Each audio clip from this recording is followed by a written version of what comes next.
Now, we have advertising before, during and after televised sporting events. Now, it could be banned. The Albanese government is now, I think, going to match the opposition leader Peter Dutton's pledge last month to try and limit these ads. Now, look, I'm normally not a fan of banning things, but as someone who doesn't gamble, I'm not sure I really understand just how destructive, especially online gambling, is.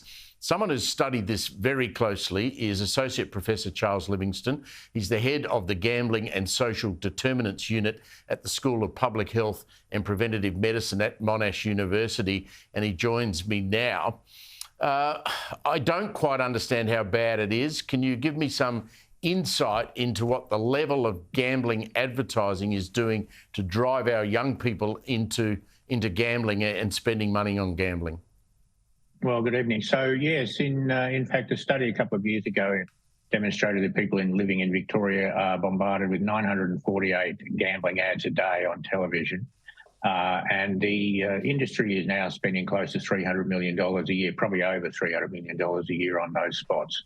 And, of course, as you say, it is targeting sporting fixtures, particularly, the football code's very popular in the cricket, but other sporting occasions as well. And what we're now seeing is that on social media as well, we need not forget about that. So people as young as 14 are being targeted with ads which are, intended to promote both gambling and indeed alcohol to them. So despite the social media companies saying that they don't encourage that or they have policies that avoid that. So what we're seeing is a literal bombardment of advertising, and it's frequently targeted at young people, young men for the most part, but young women increasingly. In our, globally connected world where social media is everywhere, is it realistic, though, that we can stop this? Because everybody's got potentially a TAB in their pocket, don't they? Well, they do. And I mean, I don't think anyone's suggesting that people shouldn't be able to bet if they want to. I think, the real concern, and certainly the one that people talk to me about all the time, is for parents with kids. So if you're a parent with young children, you sit down on Friday night to watch the football. And as you know, although there is a prohibition on ads during the game, that all goes out the window after 8:30. So, particularly towards the end of the season, 8:30 is barely quarter time in an AFL game and certainly barely half time in an NRL game. So, you've got young kids who are sitting there, they want to watch the game, you want to watch it with them, but if you're sitting up watching the game live, then what you're going to see is a bombardment of advertising. And that makes a lot of parents very uneasy. And they've got good reason to, because now we know there is very strong research both in Australia and overseas, which indicates that not only do kids remember the logos and the promotions and the brands that the bookies are putting up, but they also are much more likely to start betting at the earliest possible opportunity if they have been exposed to this type of advertising.